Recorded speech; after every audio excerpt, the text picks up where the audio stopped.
So one of the things I shared too is we originally had a guest scheduled for today. Uh, I thought it was locked in, but I haven't heard from them since then. So hopefully I can get them back another time. And Lieutenant McCrae sends his apologies. He's been wanting to come. He's our new sector lieutenant. He's been wanting to come, but most of the month he works day shifts, but 1 week out of the month he works night shifts, and it always ends up being the week Always of our on meeting. air nights. So we talked on the phone yesterday before he started his night shift.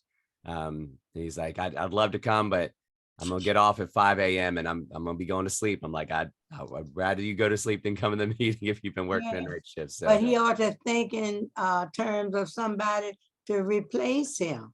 All they need to do is bring us the facts. Well, and he also said, man, oh, sorry. I told some people too, my voice is going. So at some points it may get like it just did and go high for a second.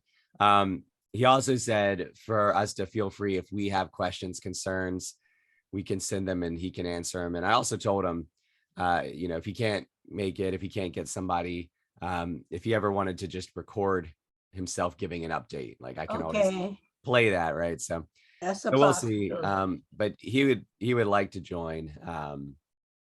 And actually, man, we're gonna go as long as my voice lets me go.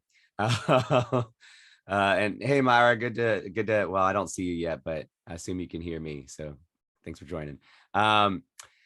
So in lieu of having Lieutenant McCrae and in lieu of having the guest, one thing I wanted to do is give an update on where some things are and also what we could be looking at in 2023. Some of this isn't going to be new information. If you've been to a few meetings, I don't think any of it's really new information, but I wanted to make sure it's all in one place and everyone's on the same page.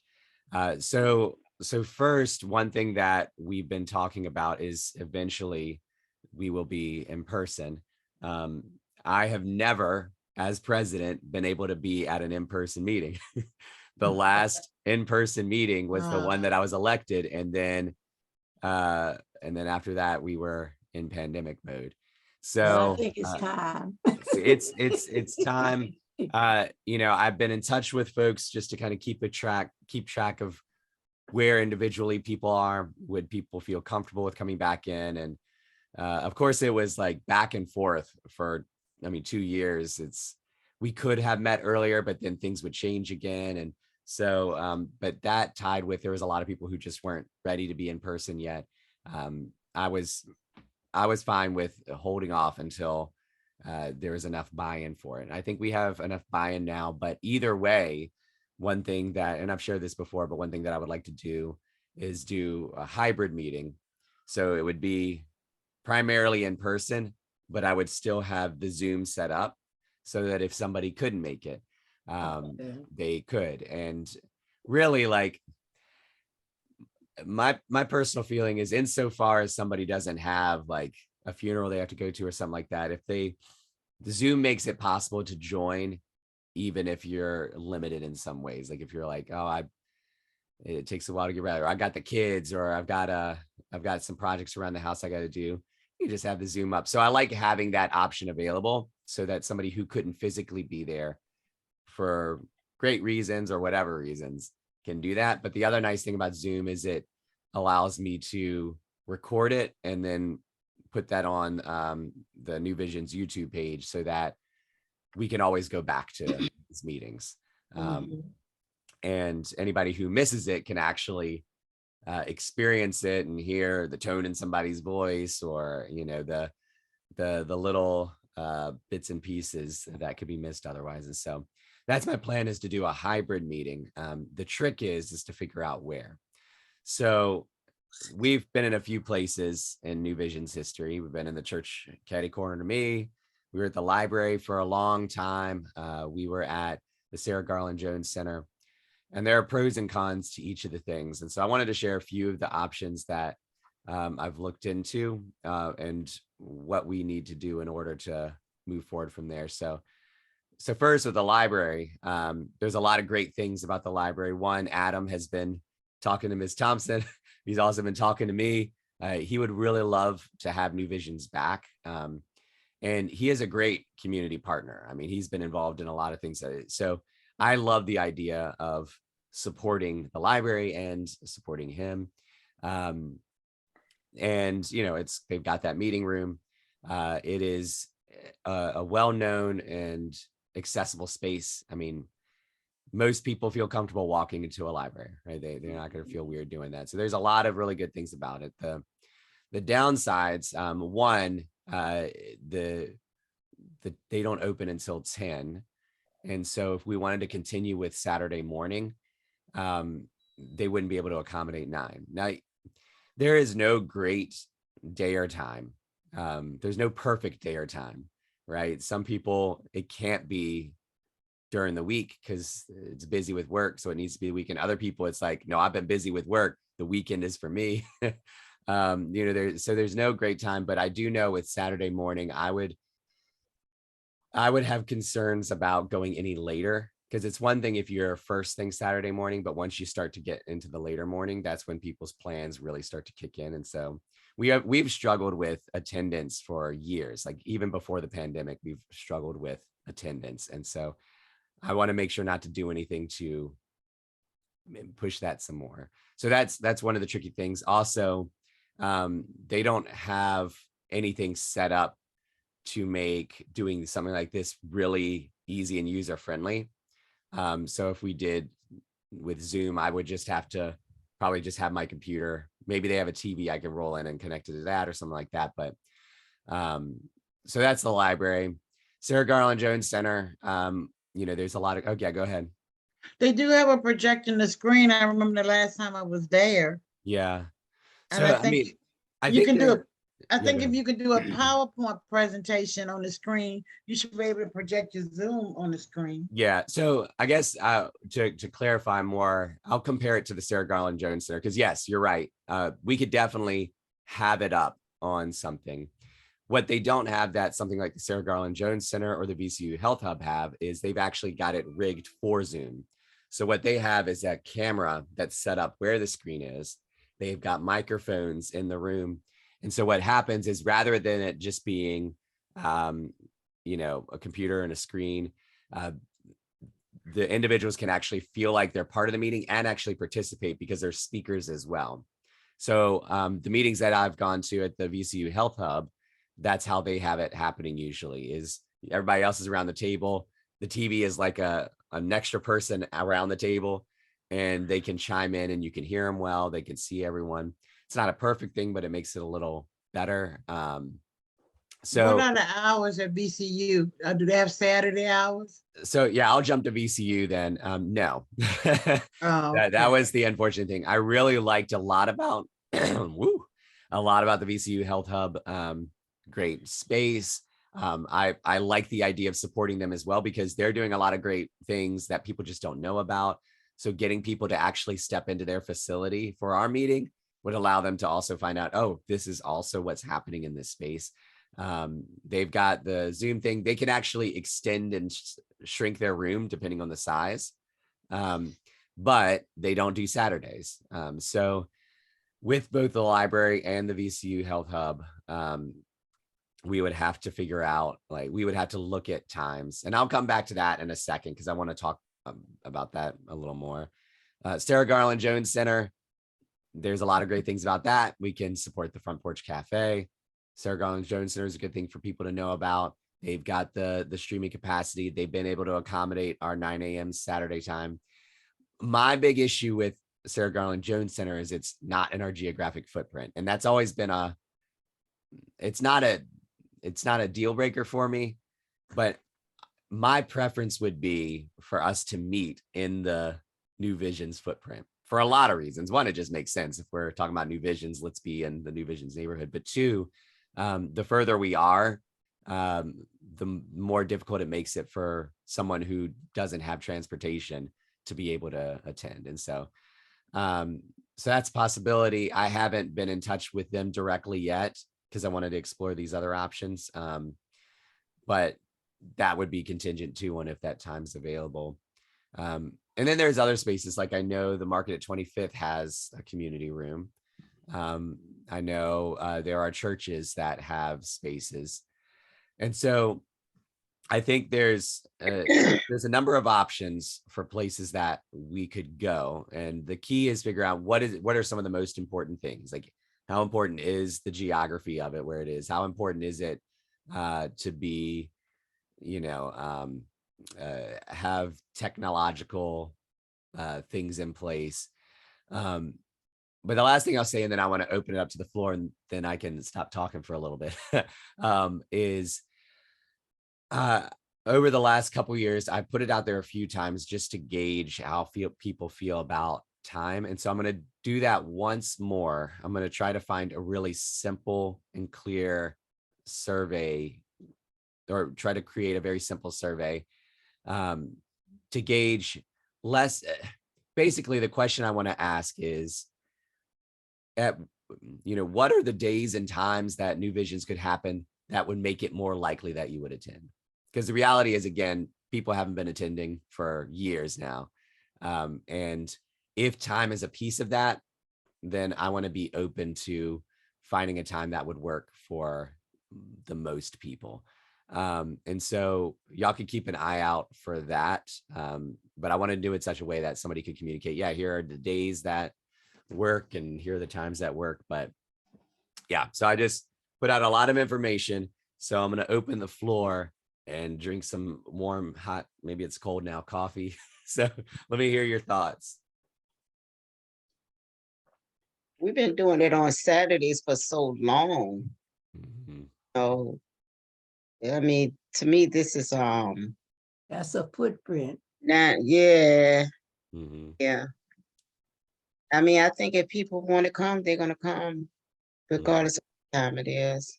Mm-hmm. Yeah. And Paul, I loved at 9 o'clock, but when I got to get out of the comforts of my home, I would prefer a little bit later. Mm-hmm. So it might be that we're going to have to go back to what we are formerly used to at 10 Mm-hmm. and just keep the meetings to 1 hour, 10 to 11. And at that rate, we would be able to go back to the library, which I have no problem with that. Mm-hmm. And that's a place we have been to for quite some time. And those who were attending knew that we were there. So that's a little bit of history that we have already planted. Mm-hmm. But I'm open to any other of those places you talked about. Yeah.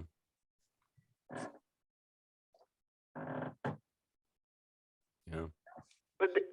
This is Braxton, Mm-hmm. and I kind of agree on, or I like the idea of Saturdays. Of course, every first Saturday, we kind of reminded of it most of the time that is our meeting time. And 9 or 10 would be good for me. I'm not an early morning person, but I do it for, New Vision. Mm-hmm. Mm-hmm. Yeah. Well, At the library, of course. mm-hmm. Yeah, well, like I said, I'm open. And my main goal, and this is what I've said for the last few years, what I aim to do in this role is to facilitate, right? To get a gauge of what the overall people want to create the space. And so my goal is going to be to kind of take this information and then take information for the surveys and figure out what works the most, and I think, something I wish we could know, and maybe this is something that maybe I'll throw this out as a little side project, because all of y'all have been around, long enough that you've known a lot of people that have come, that have been consistent, that haven't been consistent. And what I would love to know, and I don't want to know specific names, obviously, but like, I would love to get an idea of why is it, and I'm thinking particularly before the pandemic, why is it that we began to see our attendance drop? So like when I first joined back in, I don't know, what was it, 2008, 2009, feel like there was like a couple dozen of us in a room in the library, and we had all the tables around, and And so like if you ever have a gauge, and again, I don't want you to tell me names, well, so-and-so is not coming but like if you're seeing themes like, well, I know I've heard from a number of people that they stopped coming because it was just too hard to get up and go, or they stopped coming because they were mad about this, right? Like as you come across factors that have led to people coming less often, feel free to share those with me, because what I want to do again in that facilitating is to try to take away as many of the barriers as possible. And something changed, 5, 6 or so. I don't remember when we started seeing a significant drop, but but Frida, you got something? But that's what I was thinking. You used the word, I was going to use barriers. You might want to put in your survey, what are the barriers that will prevent you from meeting on these dates? And so since we have a lot, we wanted to get younger people and people involved with families. A lot of people have commitments on Saturday morning that include their children, especially now that the children are getting older. Some of them are in civic, little league, this, that, and the other. Yep. So it's difficult for them to attend, even if they brought the children, because the children have commitments. I know we've been doing it that way for a long time, but I'm one of those people like, well, just because we have doesn't mean we have to stick with tradition. That's right. Because sometimes, we do stuff the same way, but if we're not getting the results doing it the same way that we've always done it, then it may be time to change. Yeah. Now, Saturday may be still good, but maybe I know a lot of people, like we said, once people get into the day, but there's a time like when the people have their morning activities and then they come back home, then they may not have anything to the evening. So maybe Saturday evening. People go to choir rehearsal, all kinds of stuff for church on Saturdays. So it's you would need to find out what the barriers are that would prevent them from meeting on a Saturday. And if so, what would be the best time on Saturdays if they don't have any barriers? A lot of organizations have meetings on Mondays. Mm-hmm. The people are part of it. They have Monday evening meetings. If you're part of one of those, I guess independent sales groups or like Mary Kay or whatever, Melaleuca, whatever, a lot of them meet on Monday. Monday evenings, and then people have Bible study. Some people have Bible study on Wednesdays. Some people have it on Tuesdays or Thursdays. So in the evenings, it's kind of like, so you really gonna have to do the survey and find out what works best to get the most. If the goal is to get more people at the meeting, what works best, not just based on tradition, because we've always done it that way, but how can we get more people involved? And then ask also if they can't attend it physically, are they able to attend a hybrid meeting? Because at least if they're at the Zoom, they're in the room, not physically, but virtually they're in the room, and we can get their attendance and their input. That's just my 2 cents. That's good. Yeah. So, I mean, ultimately we are, oh no, my computer got messed up just now. Ultimately we're in a uniquely challenging place because we're trying to balance a few things. So New Visions has been around for so long. Like we're coming up on the 30th anniversary pretty soon, a couple of years. It's been around for so long that there is an importance to recognizing foundation and tradition and valuing it, protecting it. We're carrying that while doing what you said, Frida, of recognizing, but as members change or as the neighborhood changes, like, are there ways in which change is actually not just valuable, but like vital, right? If we don't change, we can miss out. And so we're carrying that. And I think for us, we need to recognize that tension and be willing to walk in it, which is why I'm trying to do this thing of gathering input, because if we can back it up with actual responses from people, then we can see. Now, this next step to that would be, how do we get people to to go from there, to not just say, this is what I would like, but then they don't follow through, right? Like, if you're going to give input, like, are you willing to put something in on that? Frida, you look like you're about to say something. Yeah, have you other civic leagues? I don't know if you communicate with the other people. Are they having problems with attendance, and what dates and times do they meet? Yeah, I appreciate you Well, saying that, because I was actually going to mention that a lot of them do meet weekday evenings. So I think Churchill Association is at like Tuesday evenings, maybe. I have not heard of attendance being an issue, but I think what's different is they went into the pandemic with like an established base of members and a regular attendance. And so it wasn't that hard of a shift to go to virtual and still retain people. The last meeting that we had, there was like 6 of us in there. So, I mean, 1, 2, 3, 4, 5, 6, like we're matching where we were before the pandemic right now on this call.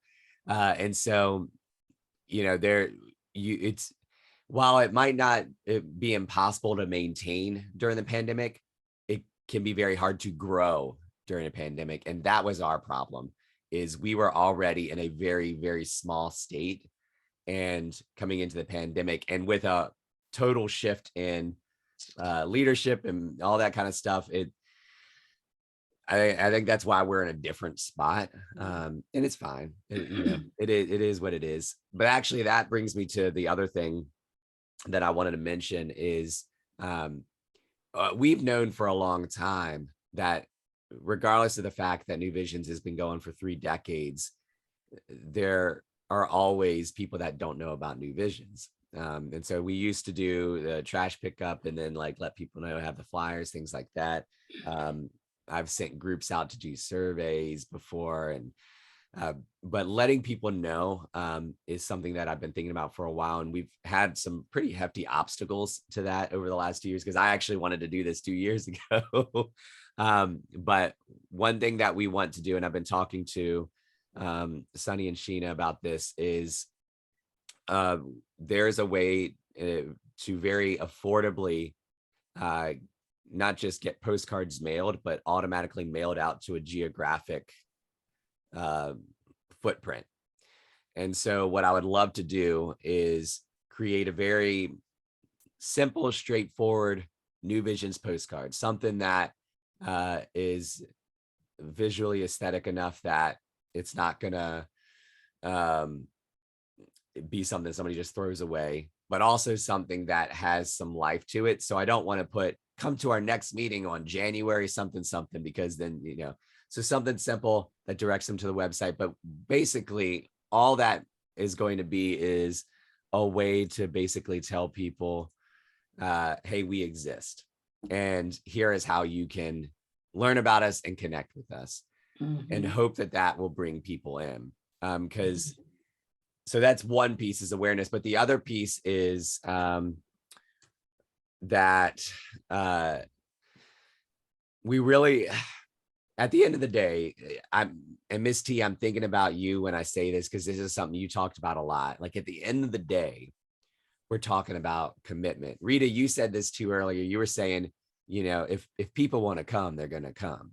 So while I am exploring location and times, I'm also aware that at the end of the day, it's not the location or the times that are the real issue.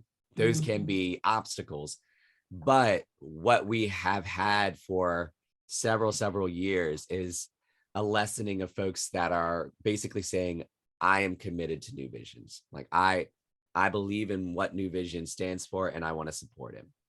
I think we have a lot of people that like New Visions, that want to support New Visions, but it's at this level where a conflict can interfere with that. Because here's the thing, we said there's no perfect day or time, but when we're talking about something that's just once a month, if you're really committed, like I've got kids, like I've got kids downstairs right now.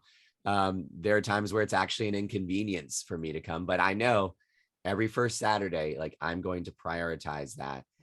So that's the other piece that we're going to have to work to figure out, is how do we inspire commitment? That's a harder one. But part of it starts in communicating, hey, this is what this is, and this is why it's valuable. And it's been going for so long. There is a legacy here. This is something you want to be a part of. So I want us to get established again, because so that I can get it in my mind, because I really forgot the meeting last month. Truly, I just forgot. But after I read your communication this month, and I said, I prayed over it. I said, Lord, I don't remember a lot of things. I said, but don't let me forget the meeting in November, Yeah. because I have to participate and keep those who want to participate.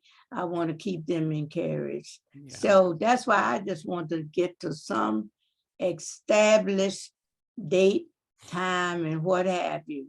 And it doesn't matter with me, because I'll make myself accessible. Mhm. I don't know whether during the week, because so many people have other things that they are involved with as far as the church and all is concerned. But I just want us to get to something that we all can buy into and Yeah. say, this is what we're going to do. Yeah. That's why we have stood for 30 years, Yeah. because we had, to some degree, some commitment. Well, and as you're talking, there's another piece to this too, which is the relational thing. Because like, if we're just talking about a meeting, like, I Mhm. mean, meetings, it's hard for a meeting to inspire people, right? Like, Yeah. none of us are actually excited about a meeting. Like, Yeah. we are here because we believe in new visions Mhm. and we want to support that. And right now it's in the form of a meeting. Mhm. But I think, one of the things that I think actually, honestly, I think the relational piece is a big part of it.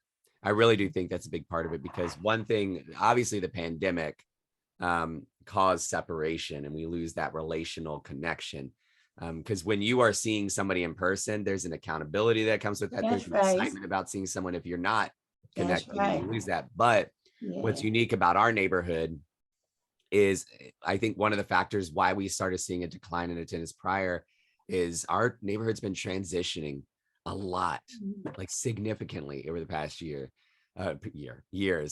And we've seen a lot of people come, a lot of people go, a lot of people, just have different shifts in what was going on. And so when you lose that relational connection, it can become an exponential thing of people becoming less and less connected. So I just want to affirm you, Ms. T. One thing I appreciate is you've been making some calls to people, right? You've been Those saying, that- all right, what's the phone number? Give me the phone number, Paul, so I can tell so-and-so, because Yeah. that's what does it. Like, I will continue to send the email, and I intentionally do it the week of, because I'm like, if you send it 2 weeks before, nobody's going to see that. Yeah. So I try to do it the week of. Sometimes I was, for a while, sending a second email on the day before, and I just didn't see enough results of that to Can't like, do it the day before, no. right. I mean, doing both. So doing it All right. earlier, and then I get the reminder, hey, don't forget, like, so you're Okay. getting 2 meetings or 2 emails for the one meeting. Okay. Mhm. And I might go back to adding that extra one. It just didn't seem Yeah. to do as Let much, me, but let me ask this question. Where is our vice president? Frida and I are having a little conversation on the side. I sent him a message. Yeah, so I I'm didn't want gonna. to put it out there. This doesn't look good. Yeah, I'm not sure, and I will be in touch, because that's one thing that actually we have talked about in our officer meeting times back in the summer. We talked about how it's important. Being present is important. So I'm gonna And on time. So yeah, I'm gonna find that Because, you out. know, if she does not want to accept the position, just come on up and say, I'm engaged in something else right now, and so I can't possibly leave that position. But I mean, this doesn't look good, and we having meetings, and as you said, the same number 6, and where is number 7? Yeah, And so, it goes back to what you said about commitment. That's right. And so, and that the enthusiasm they showed, I was looking forward to working with them and seeing things happen. And I Yeah. was like, well, what happened? You know, and then I understand that where the world we live in, people get sick and life is hitting everybody, you know, as it comes. So things happen. But it But you also had- offers an explanation out of Yeah. courtesy. Yeah, So exactly. I'll find out.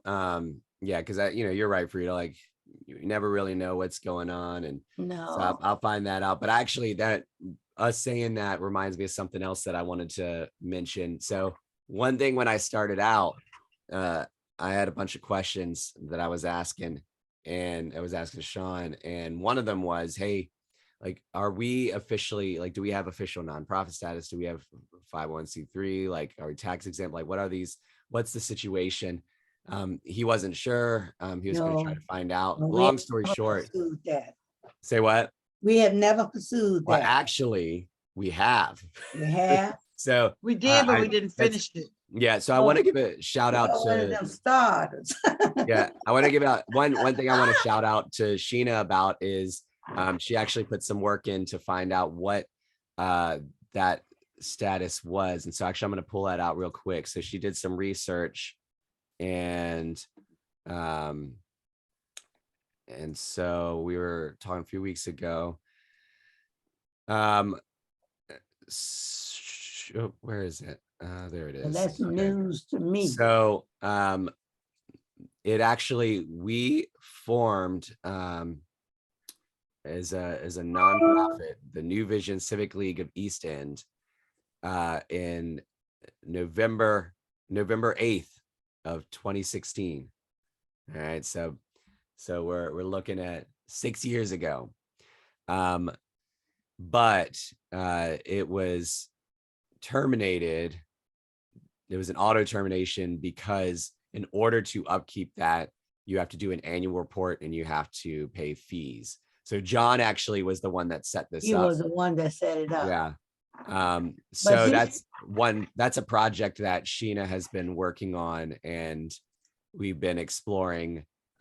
Is this something we need to have? If it is something we need to have, what do we need to do in order to get back going?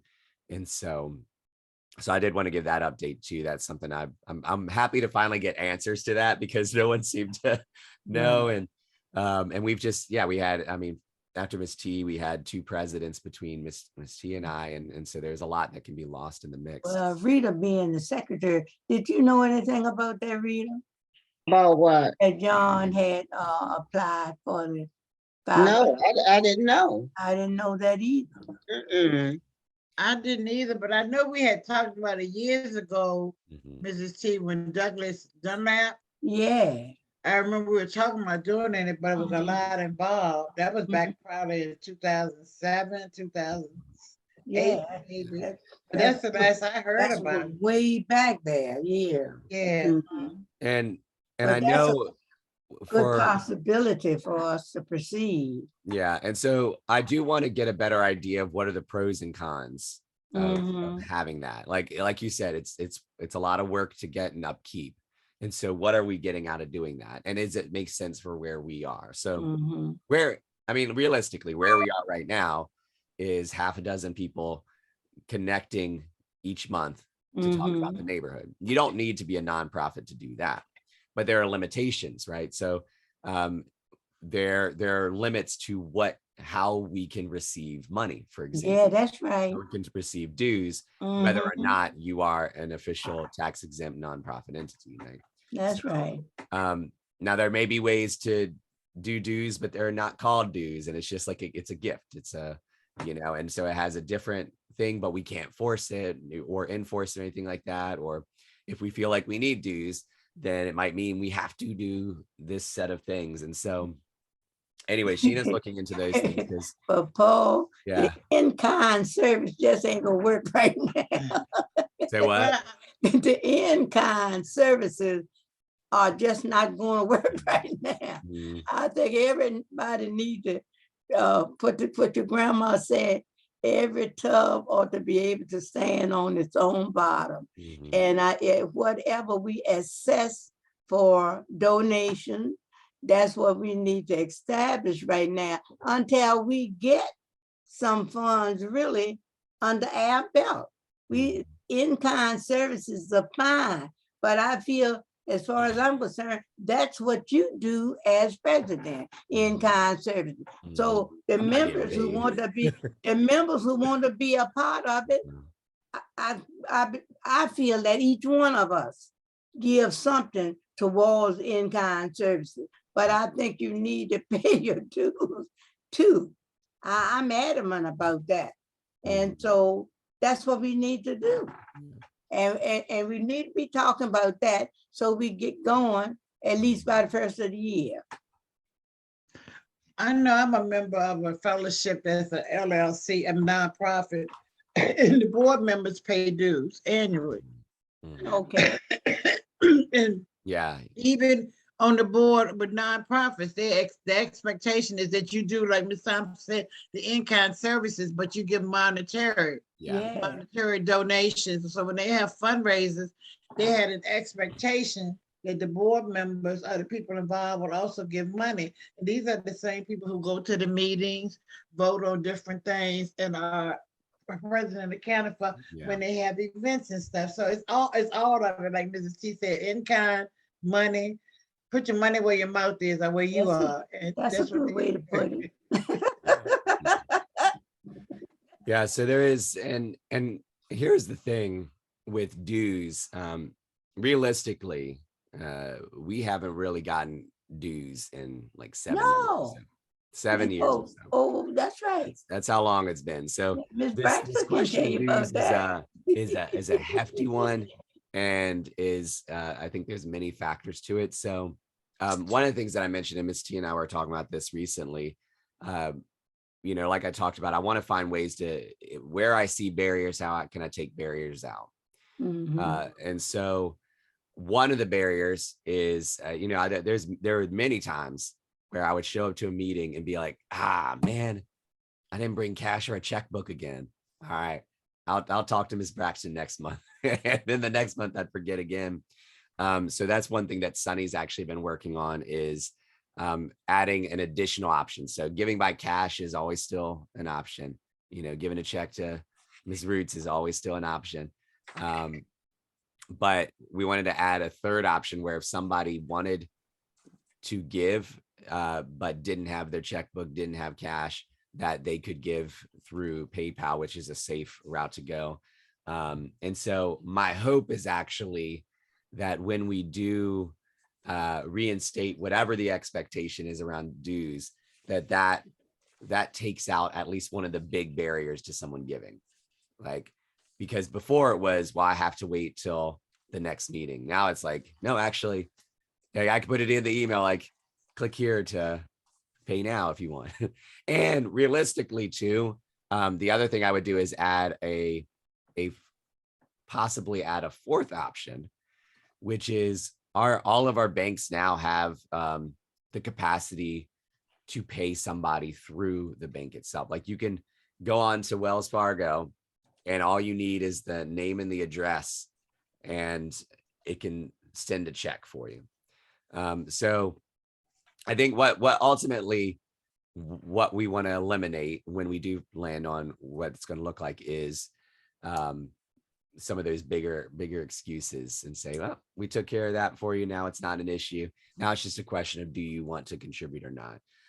But that is a question that Sunny Sheen and I were also talking about this summer, is, you know, the bylaws do say specific things around dues, but we also know that for the last 7 years, like basically since the bylaws were written, we've also not had dues come in. So going back to what Frida, you said earlier, is we know what things were, we know what we had hoped things would be, but do we need to step back and say, what should things be now?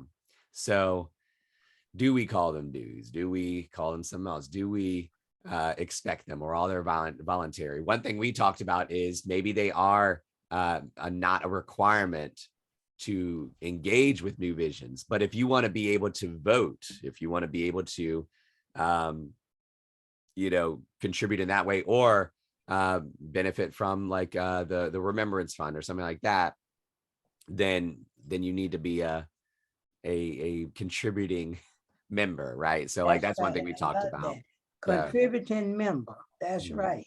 Go ahead, Frida. One of the things too, one of the benefits of being a nonprofit is, though, that when we do get those donations or dues, they can be counted, that we can give them a statement at the end of the year Yeah. that they can deduct it as a charitable donation Yeah. for their taxes. Mhm. If they were ones to itemize, and that's one of the requirements that come when you receive money to the nonprofit. You Yeah. do have to provide the people who donated money with the statement. I think it's a certain threshold amount, and Mhm. maybe $50. If they've given as much as $50 or more during that year, you have to provide them with some sort of statement for their accounting and tax purposes Yeah. that they've given. Yeah. And then we get tax exempt status on purchases Yeah. within the state. But what that does mean, and I know from being on this other smaller board with fellowship, in order to get Virginia state tax, they have to, if all your board members, I guess in that case would be executive officers, would have to go through a vetting process. Mhm. Yeah. There's a lot involved. Yeah, it is. And honestly, it's part of the reason that I haven't pushed too hard, because I just was aware that New Visions wasn't at a place to sustain something like that. You That's know, we've right. got 6 regular folks. If we, That's true. you know, it was just me for a while, like as far as like the official duties, and you know, so I knew we were not in a place to be able to sustain something like that. And the question that I've been asking is, you know, where are we heading and what is it that we need? And so Mhm. ultimately, you know, when it comes to dues, eh, I think before we push anything, we kind of got to know why we need funds. And if we can't have an answer to that, a good answer to that, Mhm. then we might need to think through why we're pushing, because there are different approaches. You know, if we consistently needed to have a bucket of money because we are consistently paying out to things or doing Doing certain things, you know, outreaches. yeah, you're doing you know, monthly cookouts and stuff. Like if we had something like that, then yeah, like we need a steady flow of money coming in. Realistically, for a long time, we haven't had a consistent need for money, and it usually was just, you know, National Night Out. national night out or something like that, where we might contribute towards something. Which means in that case, it could be there's a different approach, which is less like a consistent thing and more event based or need based. So like, hey, we're going to have this thing coming up and we want to invite people to contribute towards the cost of such and such, such, such. So there's different ways to go, but I think we have to be aware of why it is we need funds. And that helps also if we can communicate that can inspire somebody to give, because it's like, why am I giving? And it just sits in a bank account for years. And it's hard for us to answer those questions because we're still in pandemic mode as New Visions, where we're hybrid and we're not in person, or not hybrid, we're not meeting in person. We haven't done any in-person things. Like we're struggling to get build back on our foundation. And so I'm personally, I am actively thinking through dues, but I also am aware that I'm not at a place of urgency to implement something until we can really communicate well what it is we're doing and why. So, Mrs. T, what did we historically use dues for in the past? Well, we had our benevolence fund, and whenever we as an organization did things like around the holiday time, and you know, we believed in fellowship during that time. And so we would, Back in the old days. yeah, we would pay for maybe the meats, and then everybody else would bring a cover dish. So we used it for personal funds for the fellowship of the organization. And if we wanted to contribute to some organization that was in need of funds, we would do that. mhm. Where whenever we were asked to donate, we would make donations to them. But let me say this, anyone asking what do we need dues for, wouldn't that come under our bylaws? Isn't that part of our bylaws that the members would be assessed access a certain amount? And we Um, need to get them bylaws and look at them. Yeah. Well, I- yeah, it's in the bylaws, but you know, people gonna ask, okay, I give my money, what y'all doing with it? You know, people gonna ask that. Yeah. I'm paying membership. What do I But get out first of it? thing, membership should require you or attend the meetings and be a participant. That's the first thing. I mean, don't, like you said, put everything where your mouth would be. But who was that? JFK said, don't ask what your country can do, ask what you can do for your country. I mean, that's where we got to get to. It's all about commitment, I declare. And you know, when people raise questions like that, they have a motive behind those questions. And I come to the assumption, first of all, you don't even really want to be involved. So you asking me all of these questions. No, I think part of it too is people are skeptical about our organizations, and so many people are scamming. Well, I and can taking- understand that, yeah. Yeah, so they said, if I'm giving you my $10 a month or $12 a month, and some people are just judgmental, so you're getting $120 or however much a year from 10 people, and the money going in, you Well, know, what people. we get- This is Braxton. Mhm. With our dues, we only pay dues once a year, and that was the beginning. Actually, the amount was $20.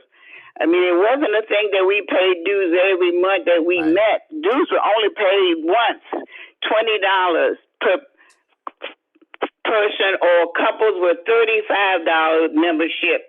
And that's the way we had dues. We weren't collecting any dues every month. Yeah. But some people were paying on a monthly basis of whenever they showed up. Maybe that's why I got it confused, but you are absolutely right, Ms. Braxton. Yeah. I mean, it's not a big, we're not asking a lot ultimately. No, we're not. But all of this, everything that we've been talking about all comes together, right? Because we can talk about these things individually. Of what time should we meet and how, you know, what does attendance look like and what do dues look like? But at the end of the day, our big issue is finding a way to really communicate what New Visions is and why it has value. Because I think there are people, I think it's sometimes it's less that it's a lack of commitment and more a question of what are people committed to. And for some people, like they're, as particularly a lot of people that have moved in, and we've talked about this before, they're not thinking of the whole neighborhood. Like this is their home and their sanctuary, and they don't need a civic association for that. Go ahead, Frida. You got something to say? Yeah, because I don't want to lose it. Okay, Yeah. going back to what Ms. Thompson said and what Ms. Braxton said, membership, when we present them with the membership dues, this is the value. Membership gives you voting rights. Mhm. It gives you rights to all those benevolent, the end of the year fellowship, to make decisions on who we donate or you know, whatever. So what does your membership include? Mhm. Yeah. It gives you access to the recorded meetings, or you put it out on the internet, but you can send them in, you know, kind of like this is what your membership package includes. So whenever you're a member somewhere, they give you a membership package, I tell you what's covered. Mhm. So we kind of just, you know, expanded it. So when people, so they don't have to ask that question, Mrs. T, because we've already given it to them. This is your membership is paid annually, and your membership covers this, and the third. And then if we want to beef it up, if you want VIP membership, you can pay extra, something like that. Yeah. Yep. And that's been my plan. I'm tracking with you. Is my desire is to make participating in New Visions like that. I want it to be as accessible as possible. So there's ultimately there's to attend a meeting. Like I want it to be accessible to our neighbors who don't have income, right? Like I don't want dues to be a barrier to that. So what it would look like then is what you just said, Frida, is that a voting member and a non-voting member is what you're saying? Yeah, basically, and we can find the wording, but basically, yeah, if you want to have a say, because I will say, you know, over my last 2 years, there's been plenty of times that I've gotten feedback or someone said this is what should happen. And then my thought is, but I haven't seen you. You know, and so for me, if someone wants to have the ability to speak into what New Vision should do, to weigh in on certain things. I want that to be a place for those who are actually like committed, that have shown that commitment through like attendance, through like contributing in a meaningful way if we have dues, rather than somebody just popping in and saying, well, this is what I think should happen, and then like trying to enforce their will, and then they're gone again. Because this is the other thing, is I think there are many people who, the other piece of commitment is sometimes people are committed because they are honed in on a specific issue. And I've been in communication with some people that really want, like they see some issues they want to fix, and that could be a great thing. But the problem is when that thing is addressed, then they're gone. And what we're inviting people into is a community. Like New Visions is not just about fixing stuff. It's a community of people. It's neighbors helping neighbors. That's And we right. do specific projects, but at the end of the day, what we want people to be a part of is a body of people that said, hey, we are all living in this geographic space, and we are trying to find a way to see each other and care for each other and address issues so that are getting in the way of people having a thriving life, right? Not like we are just the guard dog going to attack things, right? And so that's a really niche thing that we need to inspire people around. So I want to wrap it up to protect people's time, but there's a lot of functional things that I'm going to do on my end. We've been working hard on getting our Truist account figured out and getting everything set up there. We're looking into the nonprofit status thing, where we spent some time looking at the bylaws, where we're looking at getting back in it. I'm gonna be working on all those kind of things. But the thing that I'm gonna ultimately need help from the folks that know what New Visions is for all of us to start inspiring people. So like the postcards are going to be nice, but we already know postcards are limited. Like nothing beats Miss T calling someone up and saying, hey, you should attend this New Visions meeting, or for you to saying, hey, you just moved to the neighborhood. Let me tell you about this body of people that like is just neighbors helping neighbor. Like that relational piece is going to be what actually builds New Visions back up, because nothing else is going to do it, or at least not in a sustainable way. Could we, like Ms. T, do they allow like people to set up at the market on 21st Street if you want to do an info table, or at the library, just different places? You get permission to do it, yeah. You can do that. Maybe one or two people can volunteer on a Saturday morning, and we'll come to the meeting and be in places present, like, Sub Rosa, the market, or at front porch, and just hand out flyers and those postcards and be, And there's neighborhood events too. And there's actually been a few that I could have potentially done it. The reason I didn't, no, and I was intentional because like we are far from stabilized. And so it's hard to invite somebody into something that's not stabilized, or it's risky because you're kind of it's your one shot, right?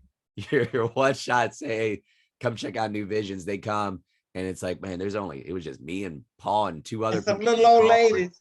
and then they're gone, right? Like I've actually gotten some new people over the years that have come, but then they didn't come back, and that's fine. That's fine. But I do know, once we solidify, that will be a part of it too, is how can we get some folks to sit at a table at an event, at National Night Out, at this little the market 3rd, 4th anniversary, like at these different things, and say, hey, here's who we are.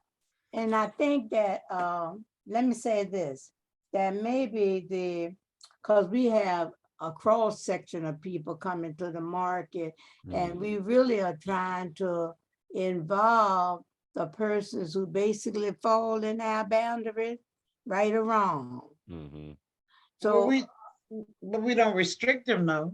no, because they have a right to go where they want to go. I love you, Miss T. But I think we should try to hold those accountable that's living within our boundary.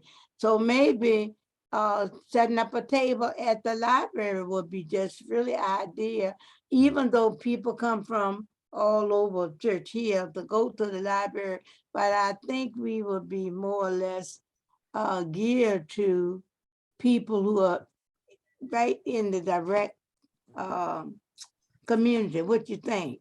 Mhm.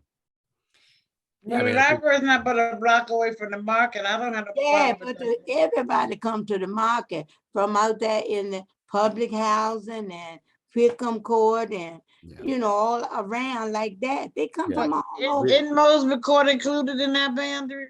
So I'm just, technically it's technically it's not based on the Oh, city okay. breakdown. Personally, I personally include Lower Mosby in our footprint because honestly, when you look at the boundary, it's kind of glaring where it's like coming in there, and then it like just juts in to not include Mosby. Now the reason it's not included is because Just one, two, Yeah. three, with 1, 2, 3, 4 blocks of. yeah, it's the reason is because they have their own internal civic association basically. That's true. But my personal thing has always been I see everyone in Lower Mosby as our neighbors as well. And I want to be neighbors helping neighbors to our neighbors in Lower Mosby, that they are welcome to come and participate. Well, So I tried, Paul, even Miss Carter and all the forerunners of New Vision Civically, we tried. But yeah. we went there, we walked door to door, and although they probably are brand new residents there now, but I tried to get them involved and let them know that, you know, you're living right here in the community with us, and we consider you as our neighbors. But somehow they were just we weren't able to pull them. I think we had 1 or 2 that came, but they didn't stick. And so Well, and you know what's hard about that too is there's a big difference between putting that invitation out to homeowners and putting that invitation out to someone who's renting, because if you're a homeowner, you're more aware of what's going on in my community and how does it impact things long term.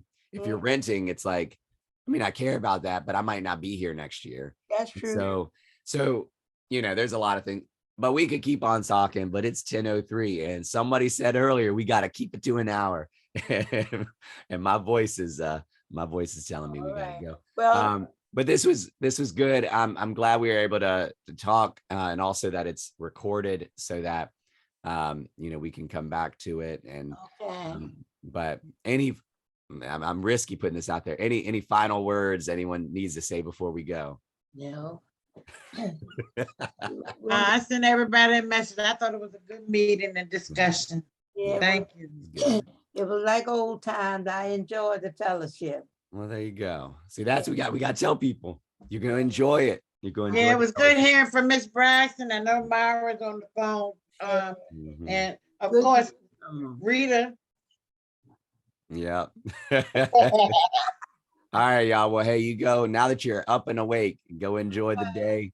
And I'm going to sleep. all right, well, you enjoy the sleep then. Okay. All right. Y'all be Bye-bye. good. All right. Y'all Love you. take All care. right, y'all. Enjoy the meeting. All right. Thank you all. Bye. All right, I'll see all Bye-bye. y'all later. Bye now. Take care of yourself, Paul. You too.